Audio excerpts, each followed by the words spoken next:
Corona کے مریضوں کے علاج کے لیے دیگلو ناکہ میں کووڈ ہاسپٹل قائم کرنے کا مطالبہ زور پکڑتا جا رہا ہے۔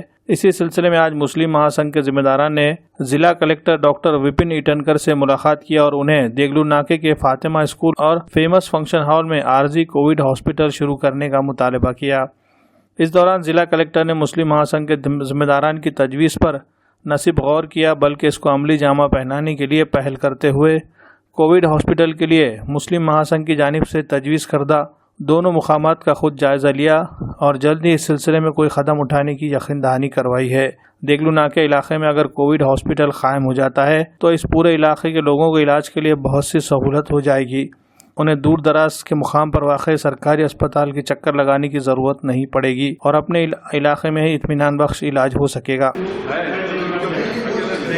तो आपण आज दोन तीन जागा आपण बघितलेलं आहे। फातिमा हायस्कूल आहे, त्यानंतर काही मंगल कार्यालय पण आपण बघितलेलं आहे। तर आज संध्याकाळपर्यंत कॉर्पोरेशन त्याच्यावर निर्णय घेईल आणि इच्छा लोकांना इथंच क्वारंटाईन करण्याचा आम्ही त्याच्यामध्ये त्यांना मदत करू। सर यादव लेकिन मुस्लिम महासंघ की जद्दोजहद का नतीजा है और एक कामयाब नतीजा है कि आज कलेक्टर साहब से निवेदन कर एक डेलीगेशन के ज़रिए से अपील की गई कि आपको मुस्लिम इलाकों के अंदर कोविड सेंटर बनाने चाहिए ताकि कोविड का खात्मा हो। तो अल्हम्दुलिल्लाह यही मुस्लिम महासंघ की जद्दोजहद का नतीजा है कि आज फातिमा गर्ल्स हाई स्कूल गाड़े गाँव जहाँ पर मुसलमानों की कसीर तादाद है उस इलाके के अंदर परमिशन दी गई है 100 बेड के हॉस्पिटल की, जहाँ पर तमाम तर सहूलियात रहेंगे। और कुछ लोगों का ये कहना है कि यहाँ पर सेंटर अगर क़ायम होंगे तो उससे हमारे आसपास के इलाक़ों के अंदर इसकी बीमारी में इजाफ़ा होगा। ये बिल्कुल गलत बात है, गैर गलत बात है और ऐसे लोगों के इन बहकावे में ना आते हुए हम अपनी जानों की हिफाजत के लिए जो जिम्मेदारान हमारे आगे बढ़ रहे हैं, जो जिम्मेदारान आपको आकर अपील कर रहे हैं, कह रहे हैं, तो आपकी हिफाजत के लिए, आपकी बेशकीमत जानों की हिफाजत के लिए ये सब अमल कर रहे हैं।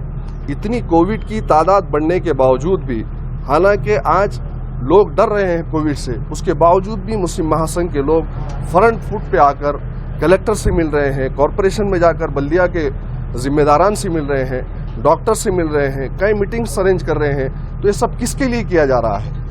उसमें कम सिम्टम्स अगर रहते हैं तो उसको यात्री निवास और हमारे पंजाब भवन में भेजा जा रहा था, लेकिन सत्तार भाई हमारे मोइन साहब, एडवोकेट एमजेड सिद्दीकी साहब, फारूक अहमद साहब, सलाम भाई साहब, मसूद अहमद खान साहब, हम तमाम लोगों ने कलेक्टर साहब से निवेदन किया कि हमारे लोगों को हमारे एरिया के अंदर ही सेंटर कायम करके दिया जाए। इसके लिए उर्दू घर का हमने डिमांड किया था, लेकिन उर्दू घर को नहीं देते हुए उन्होंने एमजेड सिद्दीकी साहब का जो हाई स्कूल है, जहाँ पे हज़रत भी फातिमा गर्ल्स हाई स्कूल, जहाँ पर कम से कम 40 कमरे हैं, टॉयलेट बाथरूम का इंतज़ाम है, ग्राउंड है, पानी की व्यवस्था है, वहाँ पर खाने की भी व्यवस्था होगी। अगर कोई कोविड पॉजिटिव आता है तो घर में हमारे जगह नहीं होने की वजह से उसको यहाँ पर क्वारंटाइन किया जाएगा। कहाँ पर? फातिमा गर्ल्स हाई स्कूल के अंदर, अपने एरिया के अंदर अपनेपन के साथ में यहाँ पर हम अच्छी तरह से रह सकते हैं और बीमारी को फैलने से रोक सकते हैं। अनकरीब में हज़रत फातिमा गर्ल्स हाई स्कूल में 100 बेड का कोविड सेंटर कायम कल से हो रहा है और वहाँ उसका भी इस्तेफादा करें, कोई परेशानी की बात नहीं है। अगर आप इब्तिदाई दौर पर हैं तो 3-4 दिन के अंदर आप अच्छे हो जाते हैं, अगर उससे ज़्यादा है तो आपको 15 दिन रहना पड़ेगा। पहले की जैसे नहीं रहा, पहले ऐसा था कि कोविड का नाम लेते ही दवाखाना गए तो आधे रास्ते में मरीज़ मर जाता था। वो दवा उस वक्त दवा नहीं निकली थी, गोलियां नहीं निकले थे, अब गोलियां और दवा है। लिहाजा मेरे अवाम से ये अपील है, कुछ ज़्यादा की तादाद में जो है मिले और